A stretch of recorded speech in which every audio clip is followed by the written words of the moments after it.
Hey there, YouTube. Recently, I put up a video talking about how many rounds I'm burning down a year lately, and there's a lot of comments on it. Let's get into it. All right, first, I pinned a comment to the top from Lucas at T-Rex Arms. Shout out to Lucas. He shoots a lot too, so his comment, to me, it means something. Let's get into it. As another data point, I had a few years where I shot over 100,000 rounds. Cool. Back in 2017 to 2019, in order to shoot that kind of ammo, I was on the range 3 days a week, averaging 600 to 700 rounds a day. Some days more, some less, but from a training perspective, only about 50,000 made me better. The other half was spent in testing products and filming videos, which produces very little training value because you're focused on the product or the content. Yes, true. Which is why today I have to train separate from work or filming if I want to get better. Yeah, for me, that is true. Like I have to, if I'm doing a thing, basically I get better. I do my best work when I'm on the range by myself. I'll put it that way. And I'm not doing any other things. That's relatively rare. Okay. Rounds down range during these activities keeps familiarity up, yes, and teaches you things about equipment, yes, but it doesn't progress your performance in a meaningful way. Agreed. Just shooting bullets isn't always the answer.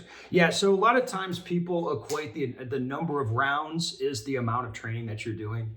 That's just, it's not true. It's one metric. I mean, it's good to shoot more rounds, don't get me wrong, but that's only one metric. Like, how much dry fire are you doing? How invested are you? Like, intellectually in the dry fire you're doing? How invested are you emotionally? Like that kind of stuff. That's going to be determining, the value you get out of that training. You can get a lot of experience from shooting a couple thousand rounds in a year if you're really, really diligent about the training and you're really serious about training. Or you can go blast 20,000 a year and not really learn anything. That is also true. There's a lot of guys.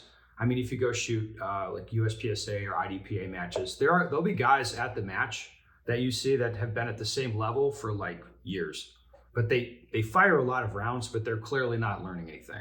Maybe they're not into that. Maybe they're just there to have fun or whatever.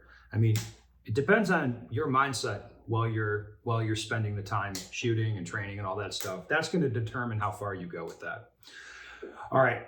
So another comment here. I called you Tim Dillon. My intent was to tell you how hilarious and on point your commentary is. Nothing to do with sexual preference or body type. Cheers, Ben. Yeah, I understand that. I was being a little bit cheeky with you, having a little bit of fun. One guy got it in the comments. He replied to you. His response was very Tim Dillon. Yes, it was. Okay. Another comment. Ben shoots more in 3 days than most gun guys at work shoot in a year. Yeah, I mean, I shoot a lot. I shoot a lot more than I used to. I have a lot of access to ammo. I'm in classes where the ammo is flowing freely a lot. I have money to buy more ammo. If I'm not doing that, I have plenty of time. If I'm not on the range teaching, I'm probably going to be having time to shoot if I want. Yeah. Okay. For those wondering, if it's used for business purposes, it should be able to be written off because it's a valid business expense. I go through a lot of ammo for R&D. Most in the least amount of time was 4,500 rounds in 3 hours on one Raider 365. Got 3 other people to help. 1,500 rounds is my record in a day by myself. Totally doable, but loading mags gets real boring. Yeah, you can burn up a lot of ammo if you want very quickly. Loading mags can be an issue. And like the guy's saying, it is a business expense. For like the people that don't expense things for business, it just means that a good way to think of it is if I buy ammo, it's just money that I didn't earn that year. So it's not like it's free, but it's better than giving. I mean, I would give half the money away for taxes anyway if I didn't spend it on ammo or something business related. So, I don't feel too bad about buying ammo and shooting it. All right. Here's something I've learned from Ben's training. The numbers of rounds I shoot can be as big of a deal as I want it to be. True. Some top level guys shoot 10,000 a year, some 100,000. Time and dry fire is where I've made nearly all of my improvements. And that's the way it is. I've discussed this. One guy to talk to about this is Bob Vogel. He's pretty consistent. He shoots like about 20,000 rounds a year. maybe a little more if he's like trying to do something. But he shot a very consistent amount for a long time. And it's kind of like, doing more than that. I mean, he does a lot, very diligent with the dry fire, all of that stuff. And it's like, is there more value in shooting more than that for him? Not really. And I mean, I think that's fair. It does really depend on what you're doing. All right. That's pretty insane. I shoot 800 to 1,000 rounds a month. I shoot at least once a week. Those are some crazy numbers, bro. Thanks for the share. Yes. Okay, anybody remember the last video when he was talking about being a little bit of a prepper, and so consequently he keeps enough ammo around for 3 years worth of shooting? And now we learn he's shooting north of 100,000 rounds per year. Yes, you guys, the math is mathing. If all of this is accurate, damn. If I remember correctly, I usually fit about 7,000 empty pieces of brass in a 5-gallon bucket. Do that math. Now the word insane takes on new meaning. Another guy replied to that. There's another video a while back where he says he has dedicated ammo rooms. Shooting instructor seeks house, updated kitchen and baths, strong floor joists a must. Yeah, my living situation, it kind of screams that I'm really into shooting. So it's like up north, I have one floor of my house is just stuff for shooting. It's pretty much what it is. Like you guys see on camera, you see an office. There's another area where I can video like training footage for a training group when I'm home, which I don't do a lot. But if I was home, I could do it more. And I've got another room where it's just like storage for shooting stuff. And my like armory room is full of, it's just stacked up full of ammo. Yeah, it's like, that's kind of the way it is. To me, it's stuff that I need. Like it's not, I don't have that because I like it or want to keep that much. It's like, I'm actually using this stuff, so I have to keep a lot of it around. And that's why it's like, I don't get too precious about particular guns or things. It's like, well, if this one's not working, grab this one. Well, like just grab that ammo. I'm gonna go shoot, like, let's get it done. All right. Here's a question I've always wondered across the units you've taught. How would you generalize their shooting skills? Like most of them, A-class shooters, does it vary by unit or vary too much across the board? Yeah, it varies a lot, unit to unit. There are some units that they train all the time, and they're like, you might say, hey, they're A-class level in USPSA terms, but it's so much more than that because they're moving around and shooting around people, you know, like think inside of a shoot house or something. And they're very, very safe. Like you watch them just the way they are around guns. You're like, wow, they can shoot well, and they don't have any of that USPSA sort of like hyperventilating about safety type of mentality. Like they're very safe. They consider what they're doing. But then if you watch their ability to move and shoot around each other and conduct training and stuff, like they're skilled in ways that the like saying, hey, they're A-class, like that doesn't really measure the way that they're skilled and the way that they're safe. Okay, if you're shooting over 150,000 rounds in a year, aside from buying new guns regularly, do you have a deal with a dealer/distributor for ammo? No, I don't. So a lot of my ammo, like the way that I source ammo is it's coming from different places.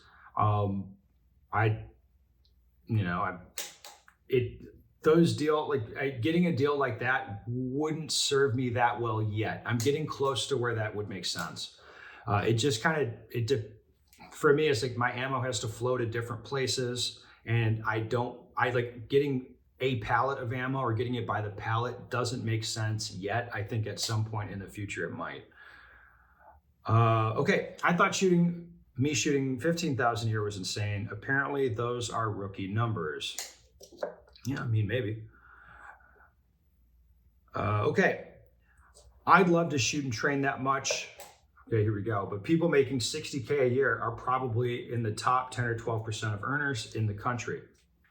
People spending 60K a year on this are solidly in the top 1 to 5%. There's very few people spending shit tons of money on this like I am. Like even in my shoes, you got to understand this. Like there's other people who travel around and teach. They go hard doing this for a living. They're not shooting this way. They're not. Most of them. Like Pranka shoots all the time, like trains all the time. But most guys in my shoes they're just not doing that. I mean, people they need. Well, I don't know why they don't do it, but it's like they just don't. All right, I'm lucky to shoot as much as I do, but I saved reloading components for years, and I picked up all the brass I can. Yep, selling the cases I won't use. Yep. As a mechanic, I also collect all the tire weights we take off and separate the lead out. I've also sifted lead out of backstops at the ranges too. Maybe one day I'll be good enough to pick up a sponsor for some components.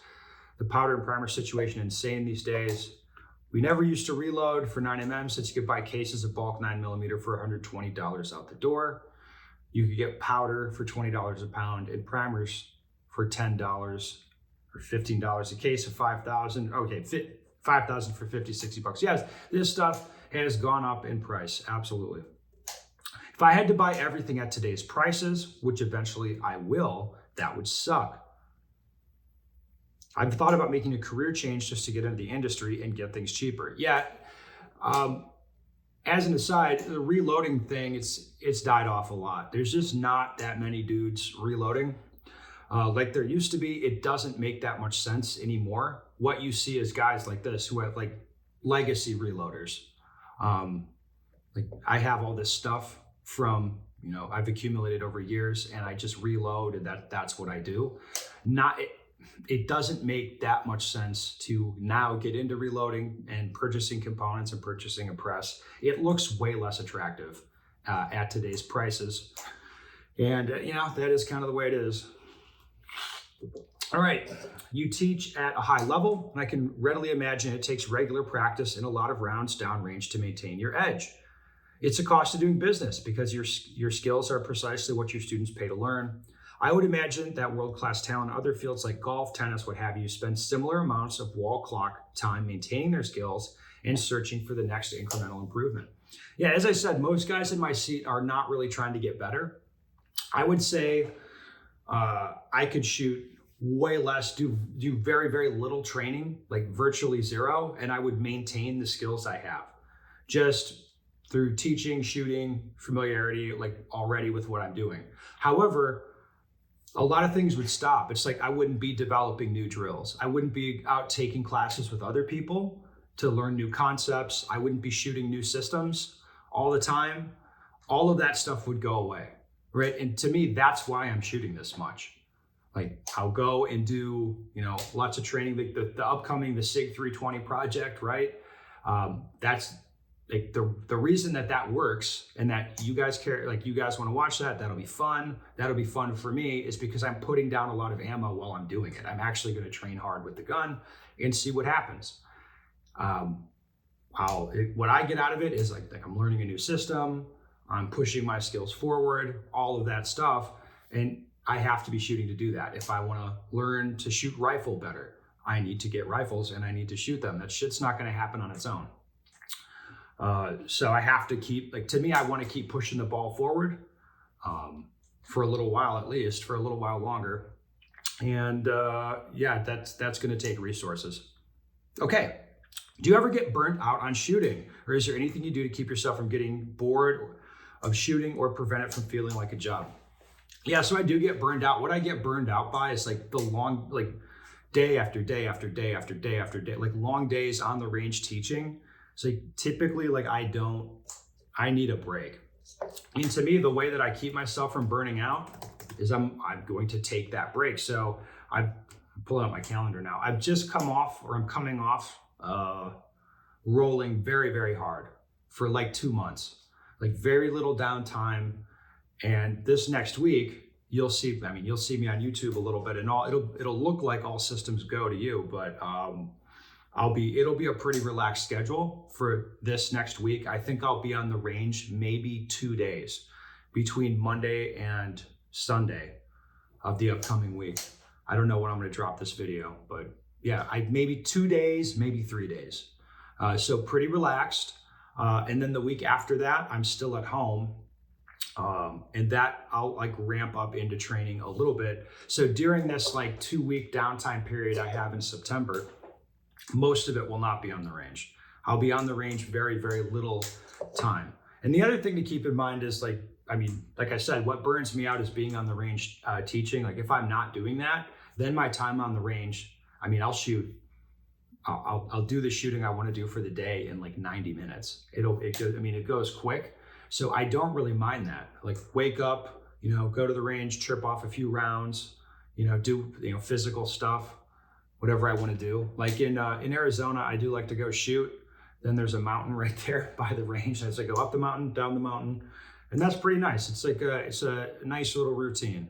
Get some training in, go up the mountain, come down the mountain. Now you're all sweaty and go do whatever you want that day.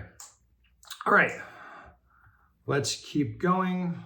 Do you just guesstimate all your guns round counts? Or do you have an actual log for each one? Come on, bro. I don't log that shit. It's a guesstimate. I typically tend to err on the low side. All right, great info. And I'm sure we all wish we could shoot that much. Yeah, thank you. Do you own a GIMP to load your mags? You guys with the mags, practicing is a skill. So if you spend time out there shooting a lot, you tend to get good at practicing. So if I'm out just individually for training, I'll have my target set up, whatever I'm doing. I have my truck right there. I have ammo on the truck, and it's like rep shooting, whatever I'm doing. And then it's like holster the gun. I'm walking down range, stuff the mag, walk down there, put the mag in the holder, paste the targets up, walk back up range, stuff mags. It's like, it's unconscious to me at this point, the filling of the mags, and it happens very quickly. So it's like, just imagine, like if you do it a lot, it becomes something that you're practiced at. It becomes very, very quick. Like ammo goes faster than you think. All right, you are more like the Kevin Sorbo of the shooting world, the legendary adventures of Ben. Yeah, I do have some fun adventures. I do have some fun adventures for sure. Have you ever had so many rounds in a year that it caused an injury, like a repetitive motion injury? Ever had to have surgery as a result of shooting? No, and no. The dry fire would be way more punishing as far as repetitive motion. Yeah. Okay, I'm trying to take as many classes around me as possible. Any tips on how to decide if a class or instructor is worth your time and money? There's a couple classes coming up near me who are taught by some LE guys who doesn't seem to have any record online, and I did watch the live stream you posted the other day, so I was reminded of that situation. Look, if you want to get into this and go take classes from different people, you don't need to rely on my opinion or Matt's opinion or whatever. Just go take the class and you can decide for yourself what you think of it. And you might find a gem and you might be like, okay, I see what these guys are talking about with this type of training. Like, I don't want to do this anymore. I don't think that's a bad thing. Like if you're invested in this and the money's not a heavy lift and the guys are close and blah, blah, blah, all that. If it's easy to do, go do it. Like that's not a problem. All right, I feel like the new trend in the shooting space is a focus on movement. Companies like an Extreme Performance and others seem to be placing a big emphasis or even building their brand around the movement piece. Having done competition and training with you, I feel like the movement part of shooting is trained sufficiently in what I would consider regular practical shooting training, and a focus on things like sprint training to improve practical shooting skill might be as misguided as something like grip trainers use to improve your grip. Would be interested to hear your thoughts. Yeah, I mean, look, what I'd say is like, if you're at the super squad level of your handgun shooting, for example, like that's where you're at. And you're like, okay, I'm trying to win nationals. It's like, I would start truly like, look at the sprint thing. Look at every like physical thing you can do to give yourself an edge. Look at maybe more wazoo techniques or something. Like that's where it's like, you can get a little edge and you'll see that matter in your shooting. For guys that haven't trained their hard shooting skills to a high level, like very marginally improving their sprint speed and that kind of shit, obviously it's not going to make a big difference. So I don't know that I have a very different opinion. I do like the Extreme Performance guys do get kind of cops running around the range more and doing more dynamic training, and I think people like that. All right. Any gauge of the average amount of ammo your students are shooting per year, above or below 10K? So I think above in most cases. So if it's like a tier 1 guy, they're going to shoot more than that a year. If it's a guy in a really resourced, like SWAT team type of a situation, they often shoot that much or more, probably a little less if it's like it varies so much agency to agency. They probably shoot a little less in terms of round count, but they have a lot of opportunities for training in a lot of situations. I think 20,000 rounds a year is very normal for like a hobbyist USPSA guy. So there you go. That gives you a good idea. But there's a lot of people I see in courses shoot way less than that. They shoot way less. All right, with the heavy daily round counts, do you dry fire anymore? Or does sheer amount of live fire make it unnecessary for you? Yeah, true. Like most of my dry fire reps are done on the range now. Like I didn't used to be that way, but I prefer the full size target presentations, like not in a miniature scale, like not indoors. Like I have the outdoor lighting conditions and the outdoor scale, and I'm already on the range wearing my gun anyway. So I do a lot of dry fire, but it's typically on the range, which is, again, that's kind of weird for people, but that's what I like doing.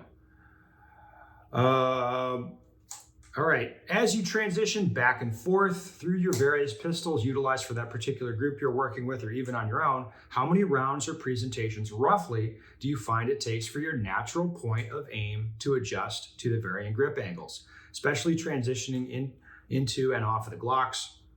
Thanks for all the content. I feel extremely informative as well as entertaining. Well, thank you. I'm here to entertain you, sir.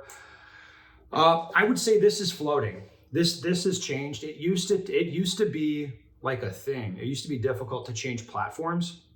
For example, the other day when my staccato was being frustrating, and my Glocks were with me, it was like, I would just take this belt off, put the Glock belt back on, like gun goes in there, it's like, okay, cool, walk over there with no dry fire presentations. And I did do a couple of demos with no warm up, no nothing. Just put on the Glock, boom, and I'm shooting at a very, very high level without having to do any reps or presentations. Now that has taken years to get to that point, like years. It used to be way, way, way harder. That's another reason I enjoy shooting so much, because I'm still learning and evolving and growing and all of that type of stuff. What hearing protection are you using, being that you shoot so much and so often? Typically I use those cheapy green plugs from Walmart. I like those because they're super lightweight. They do the job. They're cheap. I don't care if I lose them. And like right now I'm in Miami and it's September, so it's going to be hot today. So those will be very comfortable to wear. Ben, I was wondering if you could talk a bit about budgeting for guns versus ammo purchases. If one owns 2 BCM ARs and 2 or 3 Glocks, is there any reason beyond fun to buy more training guns? With the longevity of these guns, it's hard to justify purchases beyond ammo and reloading components. Well, justify it to who, for one thing? Like who cares? But what I'll say is like, no, you have the tools you need for training. You do not need to buy more guns. However, on balance, a lot of times buying a new gun gives the guys that impetus to train, right? So they'll see, like, that's what I mean. It matters emotionally how you feel about the gun. So if you see when you're like, I think that gun's cool, it doesn't really matter if you're right or wrong. What matters is that you like it. You're like, well, I want that gun and I want to train with it. I want to shoot it. So sometimes if guys get into a rut where they're like, oh man, they're just like not super motivated for it, sometimes getting a new toy to train with is the thing that's gonna put it over the top for them. All right, how many rounds are you going through before you consider changing the barrel of a handgun? So I shoot minor guns, so it's like changing the barrels is not much of a thing. One guy put in the comments, Ben has said previous video, changed 1 barrel ever. Yes, like that gun got shot a lot, and the easiest thing I was on Tanfolio's team at the time, it's the easiest thing to do is say, hey, send me a new top end, I'll put that shit on there. That's the only time I've done that. But if you're shooting an open major gun, I think they go about 30,000 rounds. Rifles, I've changed. I've gone through a lot of rifle barrels shooting the arrow guns. But with handguns, it's like, if it's still grouping, I can hit a mini popper at like 25 yards. I'm probably not going to fuck with changing the barrel. All right, how many magazines do you cycle through generally when you're shooting like this? Do you have dedicated training or carry mags? Yeah, so the magazines, if they're either kind of like training mags or they're not. or I care about them. So the training mags, it depends on the system, but Glock mags, in my experience, live a long, long time. It takes a long time. I can't remember ever throwing one out or getting rid of one. Yeah. What's the longest time period between shooting a particular gun you own? It could be years, man. Did you oil or do you do anything else with the gun during the dormancy period or prior to shooting? Was there an adjustment period when you shot it again? Yeah, I mean, if I want to start shooting with an old gun, I pull it off the rack, field strip it, look at it, like, all right, maybe wipe it off, put some fresh oil on it, and it should be good to go. All right. Imagine if your life required that many resources and you don't keep them, they just go up in smoke. What the hell is this guy saying? Never mind. See if there's any other good comments here. I don't know if there is. We might be out of comments, guys, but it's been 26 minutes of this nonsense. All right, this is a good question, actually. What exactly are your goals? I don't want to guess the reasons why a world national champ who doesn't compete anymore still trains at 100,000 rounds a year. I think there's something more than the fact that it's the principle, fun, routine, or maintenance. Like, it is not maintenance. I'm pushing forward. I'm getting better. I'm shooting different systems, from shooting rifles as well, shooting different pistols, developing new drills, shooting other people's drills, taking classes with other people, trying to, I'm moving the ball down the court like I never did when I was shooting competitively. Why? Because I have way more money not being a USPSA shooter, to be honest, which I can then just reinvest into my own training and shooting, and I can grow my skills more. That's what I want to do, is grow my skills, grow my knowledge, because that's kind of what I've meant to be doing here. And it's very helpful. Like, I have opportunities now, like professionally, I've never had before because of what I'm doing. You guys don't see anything on YouTube. That's the best part. It's like the YouTube stuff is nothing. Like the professional opportunities I have are very, very interesting. And that comes because I'm working really hard at this. In addition to just teaching, like, I'm actually working to grow myself. All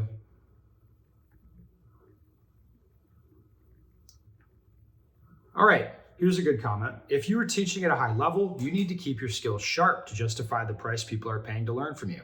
I took a class previously from someone who had a lot of accolades, but when I took the class, it was pretty clear that they'd been coasting for a while, and it was a do as I say, not as I do type class. I didn't go back. Yeah, so I don't want to do that. I want it to be continually evolving. Like, I had one comment the other day where a guy's like, hey, I'm reading in Practical Pistol Reloaded, so this book from 2015, you're saying this, and now you're saying this other stuff. It's like, yeah, dude, that was 9 years ago that got written. We're moving on. Like, we're pushing the ball down the court, my man. All right, how much are you, that's a dry fire question. I answered that. Okay, my man wakes up and drops $150 for this morning coffee. What a lifestyle. See, yeah, I mean, and to me, like, the way that my life is structured, like, it would be dumb not to do that. Long term, it would end up costing me an opportunity cost if I wasn't training myself hard now. And it's hard for people to see that, but it is true. All right, this motherfucker ain't got no kids, clearly. Well, yeah, obviously not. I don't have any real responsibilities. Guys, you're just living vicariously. Like, my life is nuts compared to like a actual adult with a family and a career that they care about and social responsibilities and blah, blah. Like, I don't have any of that, which, there's advantages and disadvantages, but for the moment, I'm out there on full send, just letting it rip. And why not? Why not? One guy, I have no kids and a real job. The girlfriend will take up half my free time. That leaves almost no time for shooting to train. The time I go to the range is just to test out equipment and make sure I don't lose some foundational skill. Yeah, man, exactly. And in your situation, I would just make sure the girlfriend takes up way less of my time, because it's like, that's not acceptable. Like, when I had a real job and a girlfriend, I made sure the girlfriend didn't interfere with shooting. It's like, you know, I was shooting before I met you, lady, and I'm going to be shooting after you're gone. That's just the way it is. Oh, all right. That's enough, guys. I hope you had fun. We'll do it again sometime. We will. All right.